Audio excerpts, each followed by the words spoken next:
तो कैसे हो मेरे भाई बंधु? आई होप आप सब बढ़िया होंगे और अपनी स्टडीज़ प्रॉपर तरीके से कर रहे होंगे। तो आज हमारा लास्ट लेक्चर है बायोलॉजिकल क्लासिफिकेशन का और इसके बाद हम नेक्स्ट नए चैप्टर पे मूव ऑन करेंगे।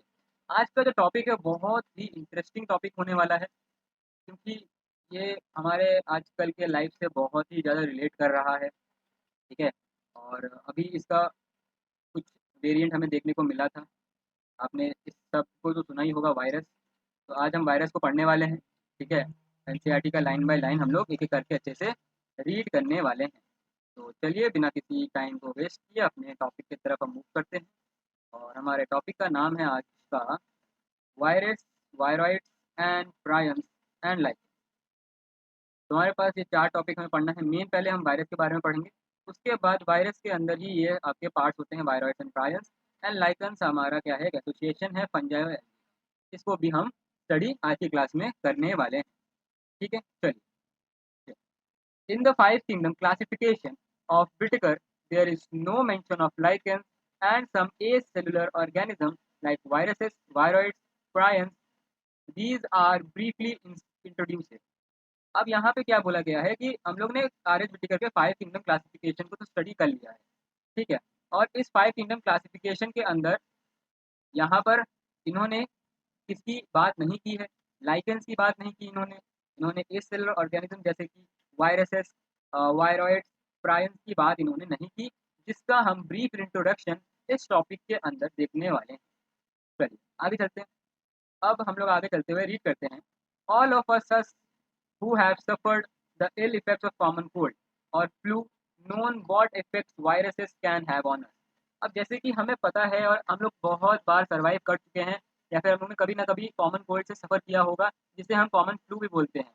इसके लिए एक वायरस रिस्पॉन्सिबल होता है जिसका नाम मैं यहाँ लिख रहा हूँ, जो कि हमारे पास है राइनो वायरस। राइनो वायरस करके हमारे पास एक वायरस है जो आपका कॉमन कोल्ड फैलाता है, जिसके कारण हम कॉमन कोल्ड से सफ़र करते हैं। साल में कभी ना कभी आपको कॉमन कोल्ड हुआ होगा, ठीक है? और उसका एक अलग इफेक्ट हमें देखने को मिलता है हमारे बॉडी के ऊपर, ठीक है? Even if we don't know do not associate with our condition, virus does not find a place in classification since they are not considered truly living.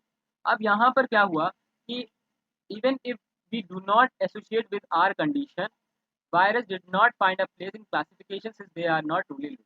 अब वायरस को क्लासिफिकेशन के अंदर जगह क्यों नहीं मिली, इसके कारण इसके पीछे भी एक कारण है।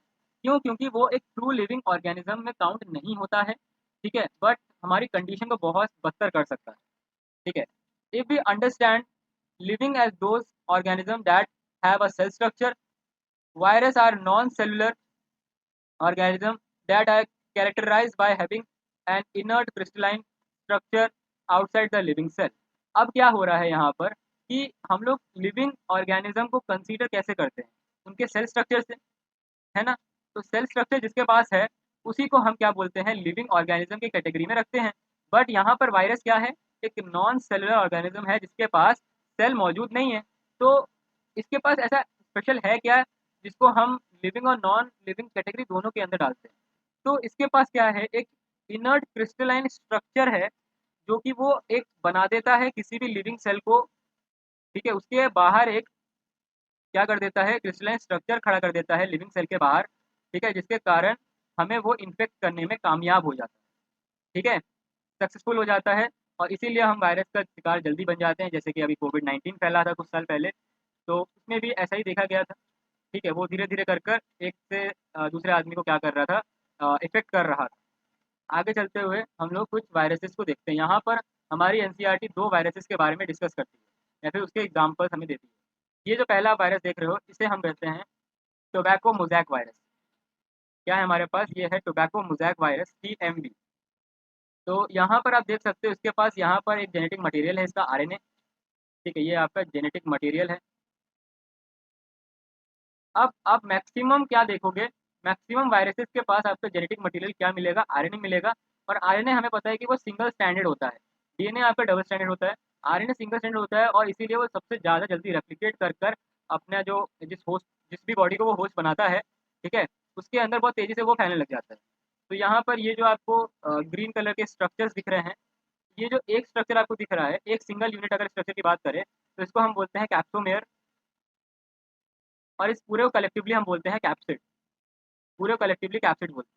और इसी के अंदर, इस हेलिकल लाइक स्ट्रक्चर के अंदर आपका आरएनए कॉइल्ड होकर अंदर की तरफ रहता है, और बाहर की तरफ ये कैप्सोमेयर रहता है, ये प्रोटीन कवरिंग रहती है।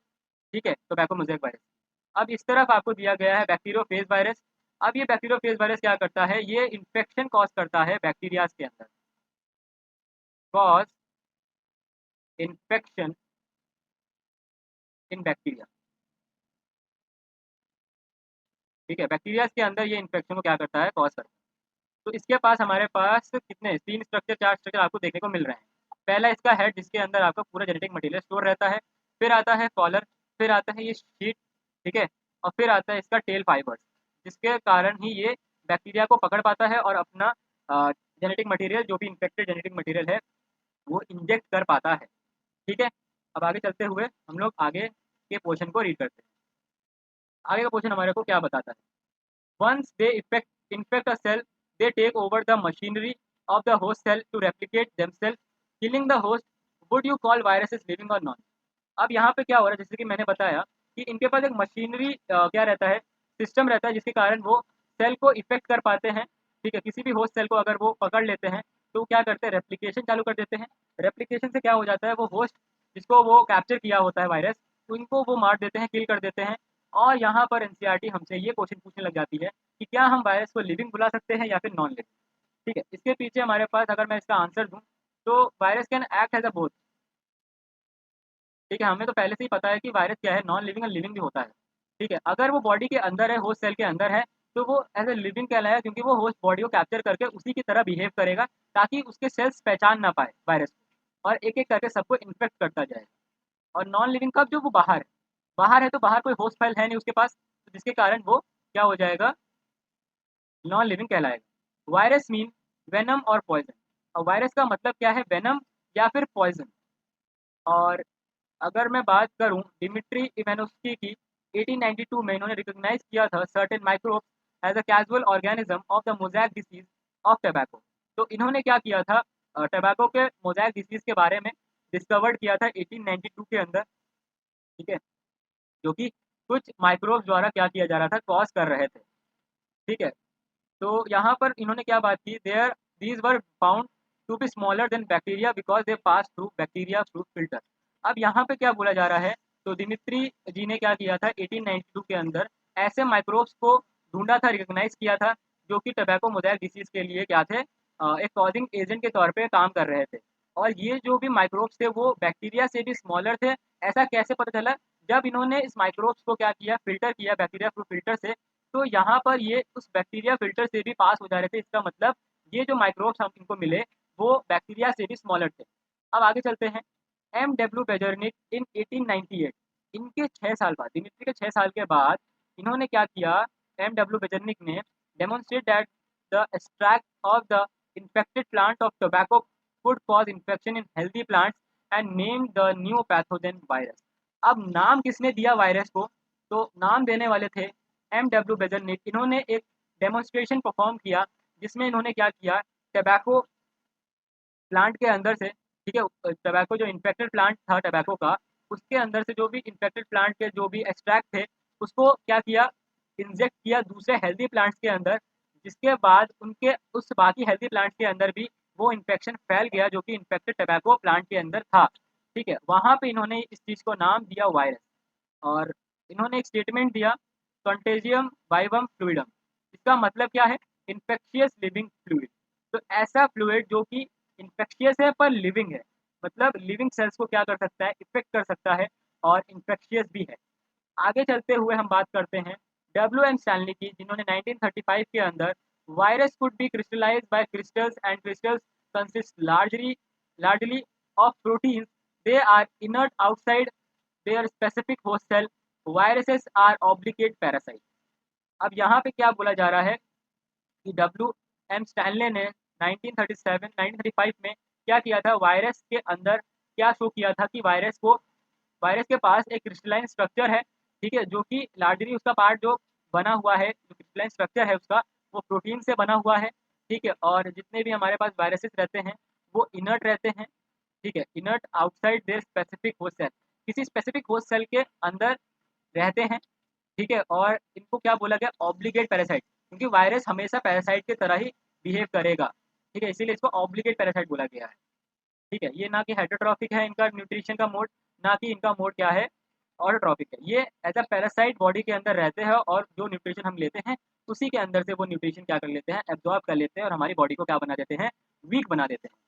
आगे चलते हुए हम डिस्कस करते हैं क्या, in addition to protein, viruses also contain genetic material that could be either RNA और DNA।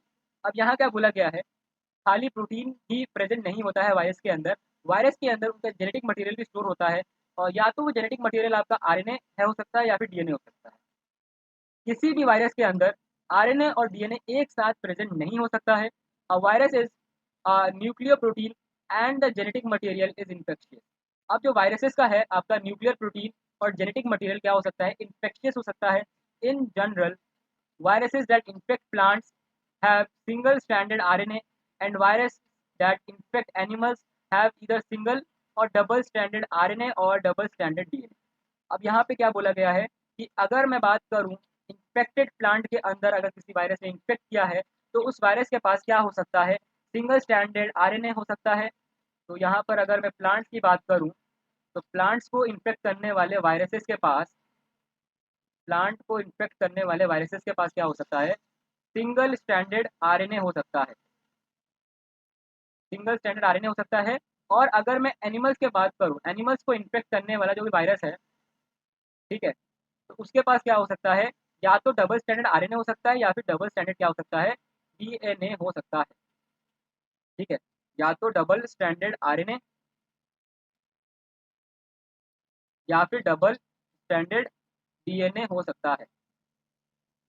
ठीक है, अब आगे चलते हैं। बैक्टीरियल वायरसेस और bacteriophages, virus that infect the bacteria are usually double standard DNA virus. अब क्या बोला गया है कि यहाँ पर बैक्टीरिया को इन्फेक्ट करने वाला जो वायरस है जिसको हमने अभी डिस्कस किया था और इसके फोटो अभी हमने देखी थी, जो कि बैक्टीरियोफेज है, एक इन्फेक्टेड वायरस है वो। ठीक है, जो कि बैक्टीरिया को इन्फेक्ट करता है और इसके पास यूजुअली क्या होता है, डबल स्टैंडर्ड डीएनए वायरस इसके अंदर पाया जाता है। The protein code called capsid made up of small सब यूनिट्स कॉल्ड कैप्सोमियर। अभी जो हम लोग ने दूसरा जो वायरस पहले जो वायरस डिस्कस किया था वो था टीएमवी के बारे में यहाँ बात कर रहे हैं।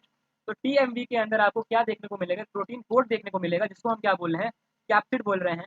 मतलब ये वाला टोटल जो पोर्शन आपको दिख रहा है ये आपका क्या है, प्रोटीन कोड है। ठीक है, ये आपका क्या है, प्रोटीन कोड है। ठीक है, इस प्रोटीन कोड के अंदर इसको हम क्या बोलते हैं, पूरा कैप्सिड बोलते हैं। और इसका जो सब यूनिट है, स्मॉल यूनिट है, उसको हम बोलते हैं कैप्सोमेयर बोलते हैं। ठीक है, वही बात यहाँ पे बताई गई। Protects the nucleic acid, nucleic acid को क्या करके रखा है, प्रोटेक्ट करके रखा है। यहाँ पे देख सकते हो ये आपका जो आरएनए है इसको प्रोटेक्ट करके रखा है ये प्रोटीन कोड। आगे चलते हैं। These capsomeres are arranged in helical और polyhedral geometrical forms। तो इन दो फॉर्म के अंदर आपको क्या मिल जाएगा, ये कैप्सोमेयर अरेंज होकर मिल जाएगा, या तो हेलिकल या फिर पॉलीहेड्रल ज्योमेट्रिकल फॉर्म के अंदर देखने को मिल जाएगा। Virus causes disease like mumps, small pox, herpes, influenza. तो आपका जो वायरस डिसीज जो कॉज करता है उसका कुछ यहाँ पे एग्जाम्पल दिया है, मम्स का दिया है, स्मॉल पॉक्स का दिया है, हर्पीज और इन्फ्लुएंजा वायरस के भी बारे में बात किया गया।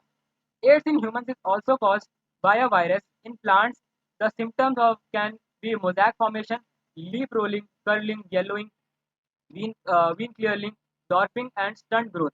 अब यहाँ पे कुछ इफेक्ट्स के बारे में बताया गया है प्लांट्स के अंदर, अगर वायरस इन्फेक्ट करता है किसी प्लांट को तो प्लांट के अंदर क्या क्या चेंजेस हमें देखने को मिल सकता है। तो उससे पहले यहाँ पर बताया गया है एड्स के बारे में। तो एड्स के लिए जो रिस्पॉन्सिबल होता है हमारा वायरस वो होता है आपका रेट्रो वायरस। जैसे कि आप रेट्रो म्यूजिक सुनते हो वैसे ही एक वायरस का नाम है रेट्रो वायरस, जो आपका एड्स को कॉज करता है। ठीक है, एड्स के लिए रिस्पॉन्सिबल है ह्यूमन के अंदर। और वही बात करें प्लांट्स के अंदर सिम्टम्स क्या क्या देखने को मिल जाएगा अगर वायरस किसी प्लांट को इन्फेक्ट करता है, तो उसके अंदर मोजैक फॉर्मेशन हो सकता है, लीफ रोलिंग हो सकती है, लीफ का रोल होकर झड़ जाना, फिर लीफ की कर्लिंग चालू हो जाती है, लीफ सिकुड़ने लग जाता है और लीफ का कलर उड़ जाता है, मतलब जो ग्रीन कलर से वो येलो कलर हो जाता है। ठीक है, वेन्स हट जाती हैं, जो भी वेन्स रहती हैं आपकी लीव्स के ऊपर ऐसे ही, जैसे मान लीजिए मैंने लीव्स बनाया, लीव्स के ऊपर क्या रहता है, ऐसे वेन्स रहते हैं कुछ। तो अगर वायरस इन्फेक्ट करेगा किसी प्लांट को तो ये वेन्स क्या हो जाएंगी, गायब हो जाएंगी। ठीक है, डिसअपियर हो जाएंगे। ये हो जाएगा, डिसअपियर हो जाएगा। ठीक है। और क्या हो सकता है, डॉर्फिंग हो जाएगी, प्लांट्स की ग्रोथ छोटी हो जाएगी। ठीक है, और स्टंट ग्रोथ हो जाएगी, मतलब एक समय में आकर उसकी ग्रोथ मिनिमम ग्रोथ के अंदर आकर रुक जाएगी। ठीक है। तो यहाँ पर हमारे पास वायरस का टॉपिक हो गया खत्म। तो अगर यहाँ तक आपको कोई प्रॉब्लम हुई होगी या फिर कोई भी टॉपिक या फिर कोई भी स्टेटमेंट समझ नहीं आया होगा, प्लीज़ उस स्टेटमेंट को आप कॉपी कर कर आप कमेंट बॉक्स में डाल दीजिएगा। ठीक है। आई होप आपको ये पूरा क्लियर हो गया होगा एक्चुअली में। ठीक है, एक बार रिकॉल कर लेते हैं। ठीक है, कि अभी तक हम लोगों ने क्या पढ़ा कि वायरस आपका लिविंग या नॉन लिविंग दोनों हो सकता है। डिमिट्री इवानोव्स्की थे 1892 में, इन्होंने मोज़ैक डिसीज़ के बारे में डिस्कवर किया था जो माइक्रोब्स को कॉज़ करते हैं। ठीक है, फिर एम.डब्ल्यू. बेज़ेंट आए थे, उन्होंने एक स्टेटमेंट दे दिया था कॉन्टेजियम वाइवम फ्लूइडम। ठीक है, और उसके बाद डब्ल्यू.एम. स्टैनली आए थे 1935 के अंदर, जिन्होंने क्रिस्टलाइन स्ट्रक्चर के बारे में हमें बताया। और क्या है, डीएनए और आरएनए अलग-अलग रहते हैं वायरसेस के अंदर, या तो डीएनए प्रेज़ेंट हो सकता है वायरस के अंदर या फिर आरएनए सिंगली प्रेज़ेंट हो सकता है। अगर मैं प्लांट की बात करूँ तो प्लांट्स के अंदर आपका वायरस सिंगल स्ट्रैंडेड आरएनए की तरफ रहता है और एनिमल्स के अंदर डबल स्ट्रैंडेड, और बैक्टीरियोफेज के अंदर डबल स्ट्रैंडेड डीएनए वायरस आपको देखने को मिल जाएगा। ठीक है। फिर उन्होंने बात की कुछ एग्जांपल्स के बारे में और कैप्सोमेयर के अरेंजमेंट के बारे में। तो कैप्सोमेयर आपके दो फॉर्म में आपको दिख जाएगा, हेलिकल या फिर पॉलीहेड्रल ज्योमेट्रिकल फॉर्म के अंदर। और कुछ वायरसेस जो डिसीज कॉज करता है उसके एग्जांपल्स हैं यहाँ पर, mumps, small pox, herpes and influenza. AIDS भी एक टाइप का क्या है, कॉज होता है वायरस के द्वारा, इसके बारे में मैंने बता दिया, रेट्रोवायरस कॉज करता है। और प्लांट्स के अंदर क्या क्या आपका रहता है सिम्टम्स, वो भी हमने अभी डिस्कस कर लिया है। आगे चलते हैं, अपने इस 3 टॉपिक को जल्दी से खत्म करते हैं और हमारा आज का दिन ये चैप्टर खत्म हो जाएगा। और आई होप आपने इसके सारे लेक्चर अच्छे से अटेंड अटेंड किए होंगे। चलिए आगे चलते हैं, वायरॉइड्स के बारे में बात करते हैं। इन 1971 Theo Diner discovered a new infectious agent that was smaller than viruses and caused potato spindle tuber disease। अब टियो डाइनर ने एक नया टाइप का इन्फेक्शियस एजेंट को क्या किया था, खोज निकाला था, जो कि वायरसेस से भी छोटा था। ठीक है, smaller than the viruses, cause potato spindle tuber disease. Potato के अंदर एक डिसीज को कॉज करता है जिसका नाम है स्पिंडल ट्यूबर डिसीज कहता है। ठीक है, और it was found to be free RNA. तो इसके अंदर बोला गया है कि क्या मिलता है, आपका फ्री आरएनए मिल जाता है। It lack the protein, protein code इसके अंदर प्रेजेंट नहीं होता है। That is found in viruses, viruses के अंदर जैसे कि हमें प्रोटीन कोड देखने को मिलता है वैसे इसके अंदर प्रोटीन कोड नहीं देखने को मिलता है, और इसीलिए इसका नाम क्या दे दिया गया है, वायरॉइड दिया है। The RNA of the viroid was low molecular weight, और इसके अंदर जो भी आपका क्या मिलेगा, आरएनए मिलेगा, वो भी लो, उसका वेट क्या होगा, ज़्यादा नहीं होगा, कम होगा। प्रायंस की बात करते हैं अब। प्रायंस का क्या था केस है, देखते आइए। In modern medicine certain infectious neurological disease were found to be transmitted by agent consisting of abnormally folded protein. अब वायरस को याद रखने का एक तरीका है, वायरस के अंदर क्या है, प्रोटीन कोड नहीं है, इसके अंदर क्या मिल जाएगा, फ्री आरएनए मिल जाएगा। तो इसको हम याद रख सकते हैं, आरएनए और बी, आरबी करके हम इसको याद रख सकते हैं। और जिसके अंदर आपका प्रोटीन है, इसको हम लोग कैसे याद रख सकते हैं, पीपी, प्रोटीन मतलब प्रायन। ठीक है, इसके अंदर एबनॉर्मली फोल्डेड प्रोटीन मिल जाएगा, जो कि कॉज क्या करता है, आपका न्यूरोलॉजिकल मतलब ब्रेन रिलेटेड डिसीज को क्या करता है, ट्रांसमिट करता है बॉडी के अंदर। और the agent was similar in size in virus, इसका साइज आपका क्या रहेगा, वायरस से सिमिलर रहेगा, कम किसका हो जाएगा, वायरॉइड्स का। These agents were called prions. The most notable disease cause by prions are bovine spongiform, encephalopathy. ठीक है, तो इतना बड़ा नाम है, बीएससी आप ऐसे याद रख लीजिएगा। इसका फुल फॉर्म है यहाँ पर bovine spongiform encephalopathy, commonly called as mad cow disease, आप इसको ऐसे याद रख सकते हैं। तो मैड काउ डिसीज हम इसको बुला सकते हैं बीएससी को। ठीक है, जो कि आपका प्रायंस के द्वारा कॉज किया जाता है। और अगर बात की जाए ह्यूमंस के अंदर, तो ह्यूमंस के अंदर ये एक एनालोगस वेरिएंट के फॉर्म में आता है। ठीक है, सी आर जेकोब डिसीज करके आपका एक डिसीज है। ठीक है, जिसके अंदर आपकी मेंटल ग्रोथ कम हो जाती है। ठीक है, मेंटल रिटार्डेशन हो जाता है और चीज़ें हम भूलने लग जाते हैं, और एक टाइप का मैडनेस हमारे ब्रेन को कर देता है ये वायरस। आगे चलते हुए अपने लास्ट टॉपिक को डिस्कस करते हैं। आई होप आपको वायरस और प्रायंस के बीच में क्लियर डिफरेंस पता चल गया होगा। वायरस के अंदर आपका क्या रहता है, आरएनए रहता है, इसके अंदर कोई भी प्रोटीन कोड नहीं रहता है। और अगर मैं प्रायंस की बात करूँ, प्रायंस के पास आपका कोई भी जेनेटिक मटेरियल नहीं है, बट इसके पास क्या है, इन्फेक्शियस एजेंट क्या हो जाएगा, इसका प्रोटीन हो जाएगा, जिसके कारण वो आपके दो डिसीज को कॉज करता है। अगर मैं कैटल की बात करूँ तो उसके मैड काउ डिसीज कॉज करता है, और ह्यूमंस के अंदर सी आर जेकोब डिसीज करके एक डिसीज है, उसको कॉज करता है। अब लाइकन्स की बात करें, लाइकन्स भी एक टाइप का ऑर्गेनिज्म है। ठीक है, जो कि एक सिम्बायोटिक एसोसिएशन है, किसके बीच में, useful association between algae and fungi. Fungi और एल्गी के बीच में क्या है आपका ये एसोसिएशन स्टैब्लिश है। Algal component is also known as phycobiont, और एल्गी के हम स्टडी को क्या बोलते हैं? Study of algae called phycology. Study of algae is known as phycology. और उसी अगर फंगल कंपोनेंट की बात करें, फंगल कंपोनेंट को माइकोबायोट बोलते हैं, और फंजाई के स्टडी को क्या बोलते हैं हम? माइकोलॉजी। स्टडी ऑफ फंजाई, इसको हम बोलते हैं माइकोलॉजी। ठीक है, तो आई होप यहाँ तक आपको क्लियर हो गया होगा। Which are autotrophic and heterotrophic respectively. यहाँ पर दोनों क्या है आपका? आपका एल्गी कंपोनेंट आपका क्या हो जाएगा? ऑटोट्रॉफिक हो जाएगा, और फंजाई कंपोनेंट आपका हेट्रोट्रॉफिक हो जाएगा। Algae prepare food for fungi, and fungi provide shelter and absorb mineral nutrients and water for its partner. अब यहाँ पे दोनों एक एसोसिएशन के अंदर है, और यहाँ पे दोनों एक दूसरे क्या करेंगे? हेल्प कर रहे होंगे। तो यहाँ पर एल्गी क्या करता है? ऑटोट्रॉफिक है तो क्या बनाएगा? फूड बनाएगा फंजाई के लिए, और फंजाई क्या करेगा? एक प्रॉपर शेल्टर प्रोवाइड करेगा, और उनके एल्गी के लिए मिनरल्स और न्यूट्रिएंट्स और वाटर का क्या करेगा? प्रोवाइड करेगा अपने पार्टनर को। जो close is their association that if one saw a lichen in nature, one would never imagine that they had two different organisms within them. Lichens are very good pollution indicator। और यहाँ पर क्या बोला गया है कि इसी एसोसिएशन के कारण लाइकन एक नेचर के अंदर बहुत ही हेल्पफुल तरीके से काम आता है। ये हम लोग लाइकेंस को बोलते हैं पॉल्यूशन इंडिकेटर। ठीक है, लाइकेंस को हम पॉल्यूशन इंडिकेटर के नाम से भी जानते हैं, जिसके अंदर वो क्या करता है? पॉल्यूशन को इंडिकेट करता है, और ये आपको पॉल्यूटेड एरिया के अंदर नहीं मिलेगा, क्योंकि ये पॉल्यूटेड एरिया के अंदर ग्रो नहीं हो सकता। ठीक है, इसीलिए हम इसको पॉल्यूशन इंडिकेटर के तौर पे बोल सकते हैं। जहाँ पे पॉल्यूशन ज़्यादा होगी वहाँ पे लाइकेंस आपको नहीं दिखेगा, जहाँ पॉल्यूशन कम होगा वहाँ पे लाइकेंस मिल जाएगा आपको। तो इस तरीके से हम पता लगा सकते हैं किस एरिया में पॉल्यूशन है और किस एरिया में पॉल्यूशन नहीं। तो बाय दैट हम लोग आज के लेक्चर को एंड करते हैं, और आज के लेक्चर के साथ हमारा बायोलॉजिकल क्लासिफिकेशन चैप्टर हो जाता है खत्म। आई होप थोड़ा सा ये लंबा सेशन चला गया है, तो कोई बात नहीं, एक गो में खत्म करना था, लास्ट टॉपिक था, इसके लिए मैं सेकंड पार्ट नहीं कर सकता था। तो चलिए, तब तक के लिए मिलते हैं आपको नेक्स्ट लेक्चर में, और तब तक के लिए आपको करना है लाइक शेयर एंड सब्सक्राइब, और प्यारा सा कमेंट करके जाइएगा। चलिए।